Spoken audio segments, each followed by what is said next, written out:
領域展開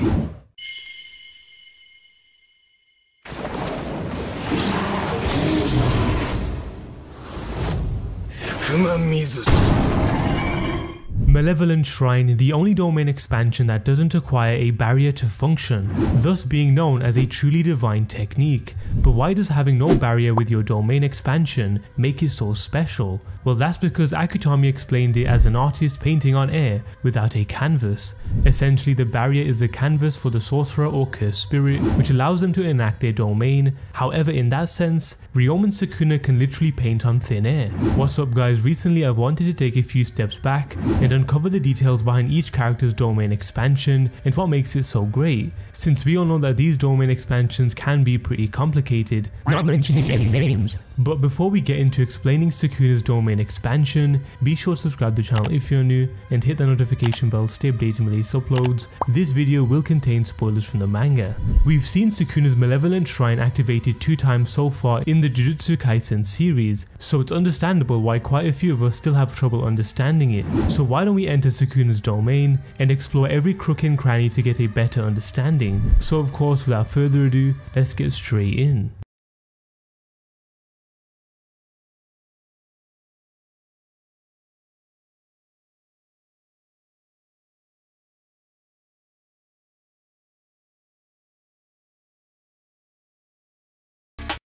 First things first, to get a better understanding of Sukuna's domain, let's dissect the origins of his Malevolent Shrine and where it could have possibly stemmed from. Starting off with the name itself, Malevolent Shrine. The original Japanese name for Sukuna's domain would be Fukuma Mizushi, which in actual fact means demonic feretory in English, a completely different name than what it is called in the series. Anyways, the first part of the name Fukuma refers to a sort of palace where demons lurk, and it's also translatable as pandemonium. The second part, Mizushi, has quite a few meanings, because if you split the word and only take Zushi from it, then it's basically a miniature Buddhist shrine with double doors, similar to a feretory. But what exactly is a feretory? Well, it's a portable shrine. This is used to store important Buddhist items like statues, sarira, sutras, mortuary tablets, and so on. Another similar word to Mizushi would be Mizushi Dokuro. This is an archaic word referring to a section of the emperor's residential compound in the imperial palace, where food from the kitchen compound, meant for the emperor's meals, would be bought for more advanced stages of preparation. This reflects on Sukuna's usage of dismantle and cleave, having 2 knives which you'd typically use for chopping up some meat. So the name of Sukuna's domain expansion totally suits the sort of technique and person he is.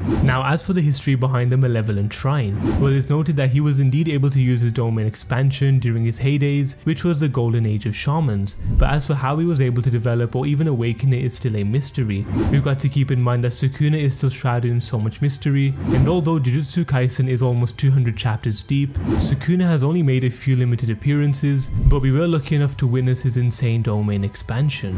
Anyways, I'm sure we've all been a little confused on what Sukuna's domain looks like, or more so what environment it takes on. From first glance we notice the several skull heads and bones surrounding a Buddhist shrine, but if we look more closely we notice how his demonic shrine is in the middle of a massive lake, with the sky itself turning red. Not only that, but we realize the horns popping out from the top of the shrine, giving it that devilish appearance. But the most interesting part for me would be the several mouths we see from within the shrine. 2 mouths on the side, with 1 gigantic mouth dead in the middle. It even appears to have some sort of death portal from inside the mouth. The countless bones is what really adds to make Sukuna's domain so fearful. When I had first witnessed this monstrosity, I immediately realized why he was labelled as the king of all curses. There aren't just skulls of humans, but we notice many other creatures too, which I believe to be that of the various cursed spirits he'd consumed or defeated through using his domain expansion. But this could lead us to a theory about Sukuna's time as a human. From what we understand is the vast amount of bones and skulls we see which surround his demonic shrine. It's also pretty common of many sorcerers having a domain expansion, such as Gojo, Hikari and Megami, so maybe Sukuna's Malevolent Shrine played a massive role towards his human form transitioning into a cursed spirit. We've seen it happen with Naoya in the recent chapters, and I hope through understanding Naoya in the future chapters, it pushes us closer to figuring out how Ryomen Sukuna truly transitioned. But anyways, the look of Sukuna's domain is sort of what we expected since he is known as the King of Curses. It also shows how a domain expansion can differ to others as well. We notice Gojo's domain expansion taking on the look of an infinite space, Hikari's takes on the form of a literal pachinko machine, the way it's been set out, and Megami's embodies his own curse technique. We've all gotten a better look at Sukuna's Malevolent Shrine, but what exactly are the usage and effects of this divine domain expansion? Well, the first important piece of information that we'll need to understand is the fact that Sukuna's domain expansion is completely different from any other person's domain. But how? Well, when it comes down to the likes of Gojo, Hikari, and even Mahito, they need to create a barrier which separates themselves from reality. I'm sure we've noticed this, and it creates a spherical shape where literally anything is possible, but you'll need an opponent trapped inside of it. However, Sukuna doesn't need this barrier, which makes Malevolent Shrine even more terrifying than it already is. But this is the reason why it's called such a divine technique. Sukuna was able to break the boundary of having a barrier. Just to give you guys a little context, having a barrier for your domain is crucial for any sorcerer or cursed spirit, because without one you can't create an avalanche of attacks from any angle, and you wouldn't be able to have an enormous advantage in battle. The easiest way to explain this would be to take Megami's domain expansion. Since Megami's Chimera Shadow Garden is still premature, we notice how when he had fought against the Finger Bearer, there were many holes and he couldn't put certain attacks to full use. His domain was also crumbling. The liquid shadow clones which he managed to pull off weren't of the best degree, but if Megami were to have a completed domain expansion, then those liquid clones could possibly turn into duplicates of other people, and his attacks would cause so much more damage on his opponents. That's how much of a difference having a barrier would make, but Sukuna doesn't have one at all. Let's go to chapter 119, when Sukuna had just set off his Malevolent Shrine against Mahoraga. There appears to be some key information that was revealed to us about his domain. It states, Malevolent Shrine differs from other types of domain expansion, in that it doesn't create a separate space using a barrier. The ability to realize one's domain expansion without using a barrier is akin to an artist painting a masterpiece not on a canvas but on air, a truly divine technique. Just that statement alone is enough for anyone to understand why Sukuna is labeled the king of all curses. Akutami was comparing Sukuna's domain, which needs no barrier to be formed, to an artist creating a masterpiece in thin air. Sukuna is able to materialize his domain without a canvas, with him creating it all out of nothing basically. It also goes on to state, furthermore, by allowing an escape route, a binding vow is formed, which vastly increases the guaranteed hit's effective area with a maximum of 200 meters. So without using a barrier at all, and only through creating a binding vow, this open space which Sukuna uses can go up to 200 meters. Since Sukuna doesn't use a barrier, it basically takes up to 200 meters of open space around him, meaning anything near Sukuna at the time of his domain would meet a perilous end. Malevolent Shrine essentially becomes a domain of carnage due to it taking out anything inside of the 200 meter radius. So what happens once Sukuna activates his domain expansion and you are inside of the 200 meter radius? Well, Sukuna is able to use both his dismantle and cleave inside of this space at such horrifying speed. The dismantle technique can cut down everyday objects such as buildings, items, and of course non-sorcerers, but his cleave technique is more focused on those that utilize cursed energy and can strike them down in a single strike.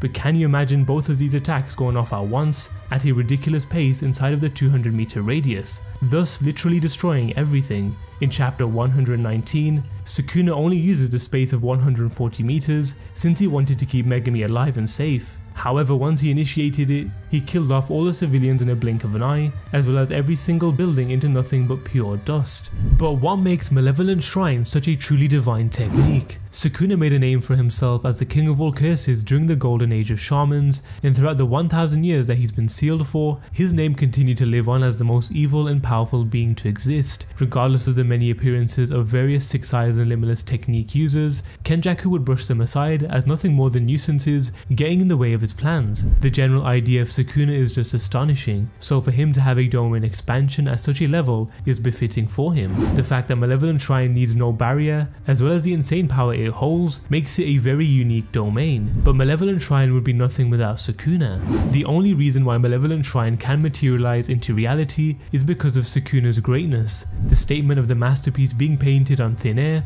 wasn't to show how great the domain expansion was, but to show how talented the artist is, and in this case that would be Sukuna. Domain expansions in general need a mass amount of cursed energy and also a high caliber in Jujutsu techniques that only the elite can pull off. It's crazy to think how Malevolent Shrine is completely different than your traditional domain. It sort of sparks that hope where we'd get to see some insane domains in the future that also require no barrier. If someone were to pull that off, then it'll change the trajectory of Jujutsu Kaisen forever. But with that said, the reason why Malevolent Shrine is such a truly divine technique is all because of Ryomen's Sukuna.